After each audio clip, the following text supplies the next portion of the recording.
So this is the Faith and Family Feenstra event, and we all have different faiths. And I want you to just talk about your faith and your upbringing, just so we can all understand what that means and what it means to you. I appreciate that, Randy, and I appreciate it especially because sometimes I feel like that ends up being an elephant in the room at times in events. I'm Hindu, and that's not been a norm for U.S. presidents in the past, and so I acknowledge that. I think it's a good thing for us to be able to have an open dialogue about faith. So I'll tell you about my faith. That is what leads me to pursue this journey, is my faith.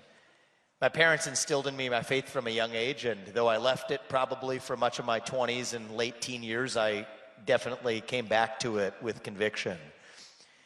My faith teaches me there's one true God, that He put each of us here for a purpose, that we have a duty to realize that purpose, that God works through us. We are His instruments. He works through us in different ways, but we're still equal. We're all equal because God resides in each of us. That's the core of my Hindu faith. And it happens that I went to Christian schools. So I went to St. Xavier High School in Cincinnati. And one of the things I learned is that actually those values were actually very familiar to the values I was educated in my time at St. X as well. My parents brought us up in a very traditional upbringing. I mean, they always taught us family's the foundation. Marriage is sacred. There's very traditional upbringing, between a man and a woman. That divorce is not some option you just prefer. That the good things in life involve a sacrifice. Abstinence before marriage is the way to go. That it's not just about this life. It's about an eternal life long after this life, just here on earth. And so when I got to St. X and we read in scriptures class in 9th grade, we read the 10 Commandments for the first time. What do they say? One true God. Don't take His name in vain. Respect the Sabbath. Honor your parents. That was a big one for me. Don't lie. Don't cheat. Don't steal. Don't commit adultery. Don't covet. It didn't feel like I was reading those 10 Commandments for the first time.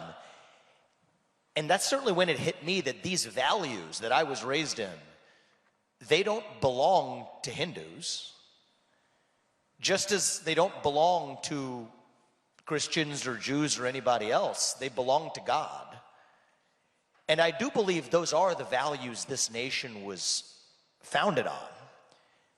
But that's what we have to remember, is that it's not just about the laws we see on a piece of paper. This Constitution and everything else was made for a moral people. And one of the core teachings of my faith, I alluded to it before, is that we don't get to choose who God works through. God chooses who God works through.